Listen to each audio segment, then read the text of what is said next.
Berdasarkan pengalaman, pengetahuan dan pembacaan saya menyedari bahawa stratifikasi sosial memainkan peranan yang penting dalam membentuk cara saya melihat murid dan menjalankan tanggungjawab sebagai seorang guru.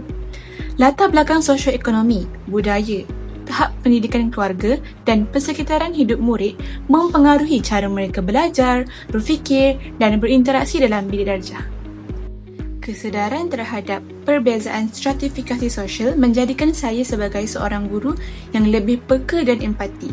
Saya belajar bahawa kegagalan murid bukan semata-mata berpunca daripada sikap atau kebolehan individu, tetapi sering berkait rapat dengan peluang, sokongan dan sumber yang mereka miliki.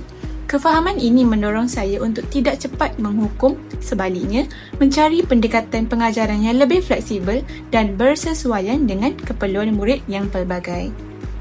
Sebagai guru yang dinamik, saya perlu menyesuaikan strategi pengajaran, bahan dan pentaksiran agar semua murid mendapat peluang pembelajaran yang adil.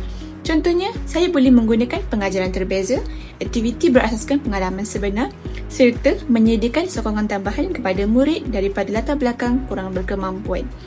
Pendekatan ini membantu mengurangkan jurang pencapaian yang wujud akibat stratifikasi sosial. Selain itu, pengetahuan tentang stratifikasi sosial juga membentuk peranan saya sebagai ejen perubahan sosial. Saya bukan sahaja menyampaikan ilmu akademik, tetapi turut memupuk nilai keadilan, hormat menghormati dan kesedaran sosial dalam kalangan murid. Dengan mewujudkan persekitaran bilik darjah yang inklusif dan selamat, murid dapat membelajar tanpa rasa terpinggir atau rendah diri. Kesimpulannya, kefahaman terhadap stratifikasi sosial menjadikan saya seorang guru yang lebih reflektif, responsif dan progresif.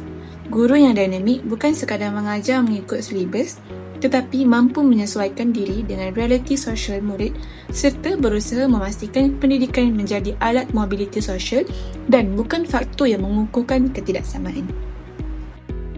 Terima kasih, semoga bermanfaat.